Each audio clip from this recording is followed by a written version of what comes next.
1 cup. नमस्कार, माय moms किचनमध्ये तुमचं स्वागत आहे. तर आज आपण शेंगदाण्याच्या पोळ्या करणार आहोत. तर चला तर आता सुरुवात करूया. तर आपल्याला साहित्य लागणार आहे एवढे 2 कप आपल्याला पीठ लागणार आहे मळायला. आता तर आणि थोडंसं मीठ आणि तेल. तर आता आपण पहिला पीठ मळून घेऊया. आता एवढं मीठ घालून घ्यायचं आहे चवीप्रमाणे आणि तेल घालून घेऊया थोडंसं.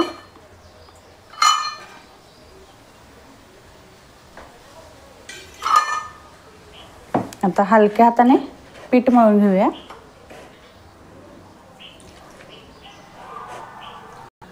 तर बघा आपलं पीठ मळून झालेलं आहे. अशा प्रकारे मळायचं आहे. ज्यादा पातळ नाही करायचं आणि घट्ट पण नाही करायचं. थोडंसं मऊसर असं पीठ मळून घ्यायचं आहे आणि आता ह्याला आपल्याला अर्धा तास बाजूला ठेवून टाकायचं आहे.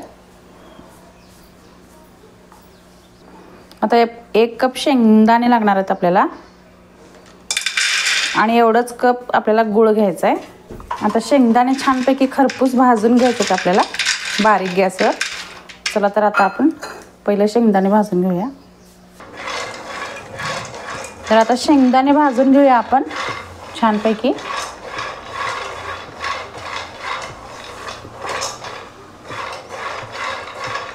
चार 5 दिवस तर टिकते छान. बाहेर वगैरे आपल्याला कुठं प्रवासाला न्यायचं असेल तरी टिकते चांगली. म्हणून शेंगदाणे आपल्याला छान भाजून घ्यायचे.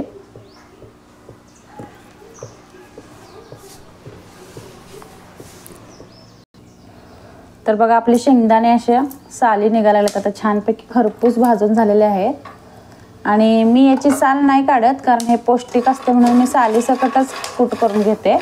तुम्हाला नको असेल तर तुम्ही काढू शकता. आता ह्यात आपल्याला आता हे थंडगार करून घेऊया आणि मग ह्याचं कूट करून घ्यायचं. जाडसर करून घेऊया आपण. तर बघा आपले शेंगदाणे असे जाडसर थोडेसे जाडसर असे वाटून घ्यायचे. आता गूळ एवढं घालायचं आहे. हे मी चिरून घेतलंय बारीक असं आणि मग अशी आपण त्यातच वेलची पूड आणि जायफळ थोडंसं घातलेलं आणि थोडंसं तूप घालायचं आणि मिक्स करून घ्यायचं आहे.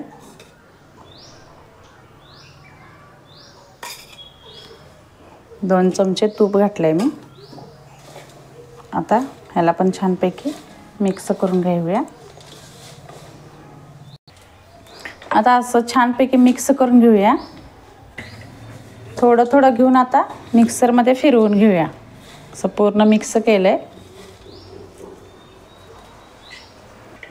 हे बघा असं आपल्याला वाटून घ्यायचं आहे.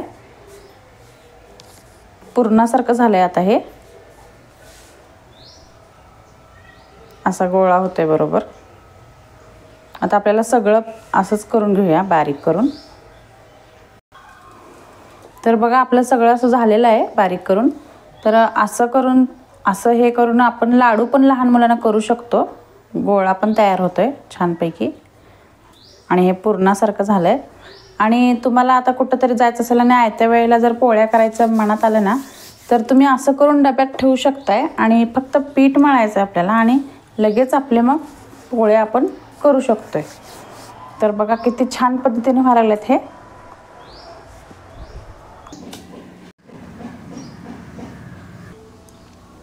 बघा कणिक किती मऊ झालंय. आता आपण याचा उंडा करून घेऊया. आता आपल्याला बघा असं वाटीचा आकार द्यायचा आहे आपल्याला पीठ हाताला लावून आणि त्यात आपल्याला शेंगदाण्याचं असं हे आपलं मगाशी केलेलं ते त्याचा उंडा करून आता घालायचं आहे. दाबणे का नाही का ह्याची पोकळ दाबायचं नाही आहे. पोकळ हाताने बघा आपल्याला हे मिश्रण आहे ना आतलं सारण असं हलक्या हातानं असं करून असा गोळा करून घ्यायचा आहे. बघा असं खूप असं दाबायचं नाही आहे त्याला. असं छानपैकी असं करून घ्यायचं म्हणजे आपलं पूर्ण पोळीच्या आतपर्यंत सारण जात आहे. मग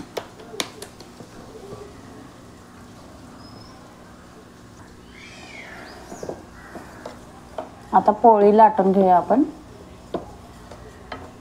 हे पण आपल्याला हलक्या हाताने जास्त बघा, जेवढा गोळा आहे तेवढाच आपल्याला कणिक पण घ्यायचं आहे. आता ह्यात हे सारण हा गोळा घालून आता छानपैकी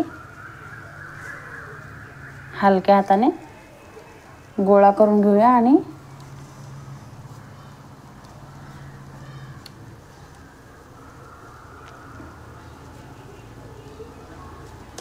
बघा अशा प्रकारे खूप जोरात आपल्याला प्रेस करायचं नाही, हलक्या हाताने करायचं आहे. बघा अशा हलक्या हाताने आपल्याला खूप पातळ नाही आणि खूप जाड नाही, असं जाडसर पोळी लाटून घ्यायची आहे. आणि ते कडेपर्यंत बघा आपलं पूर्ण सारण छानपैकी जाते, अशी पोळी होत्या. आता गॅस मंदच आचेवर ठेवायचं आहे आपल्याला. थोडंसं तूप लावून घ्यायचं आहे तव्याला. आणि जर तुम्ही प्रवासाला नेणार असाल तर त्याला तूप लावून वरून भाजायचं नाही आहे, कारण प्रवासात टिकण्यासाठी तुम्ही असंच भाजून नेऊ शकता. आणि कारण आपण प्रवासाला जातो त्याचा मग तेलाचा वास सुटणार आणि लवकर म्हणजे खराब वास येणार, म्हणून तूप नाही तर तेल न लावता तुम्ही असंच भाजून घेऊन जावा. बघा आता एका बाजूने आपली पोळी भाजून झालेली आहे. आता दुसऱ्या बाजूने छानपैकी भाजून घेऊया.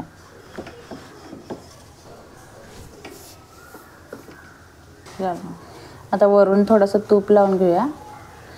गॅस मोठा करायचा नाही, नाहीतर आपण जे गुळाचं सारण आहे ना ते करपण्याची शक्यता असते, म्हणून मंद गॅसवरच आपल्याला पोळ्या पूर्ण अशा भाजून घ्यायच्यात. बघा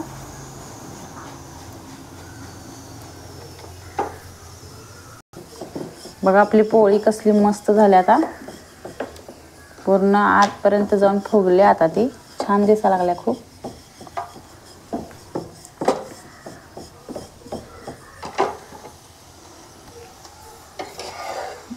बघा दोन्हीकडनं पण छानपैकी असं भाजून घ्यायचं, म्हणजे खराब होणार नाहीये. तर आता आपण दुसरी पण पोळी असंच भाजून घेऊया.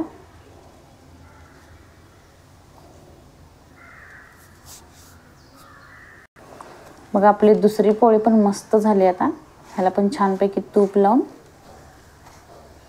तुम्हाला जर तूप आवडत नसेल तर तुम्ही तेल पण लावू शकता. तुपामुळे अजून जरा छान टेस्टी होतात. बघा आता ही पण मस्त फुगली. आता आपली पोळी छान झाली. बघा किती मस्त फुगली आता आपली पोळी. अशा प्रकारे सगळ्या पोळ्या करून घ्यायच्या होत्या.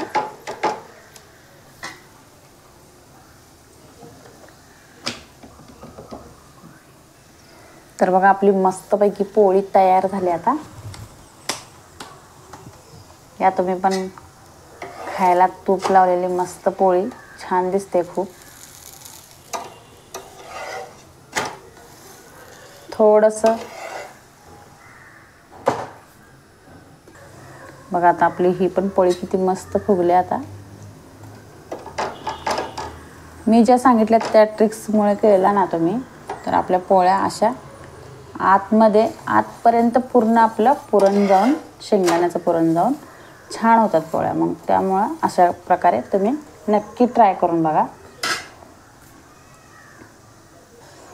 बघा ही पण आपली पोळी छानपैकी आता टम्म फुगलेली आहे. आणि कडेपर्यंत आपली छानपैकी सारण जाऊन छान दिसते. हे पण आता मी सगळ्या पोळ्या तुम्हाला करून दाखवते. तर बघा आपली शेंगदाणा पोळी तयार आहे मस्तपैकी. तर आता तुम्हाला मी उघडून दाखवते. बघा सारण आपलं बघा किती मस्त झाले, आतपर्यंत गेले पूर्ण. बघा किती छान दिसायला लागले. आणि तुम्ही पण अशा पद्धतीने नक्की ट्राय करून बघा. आणि खूपच मस्त झाल्यात आपल्या पोळ्या आणि तुपाबरोबर खायला तयार आहेत. आणि माय मॉम्स किचनला लाईक करा, शेअर करा, सबस्क्राईब करा. थँक्यू.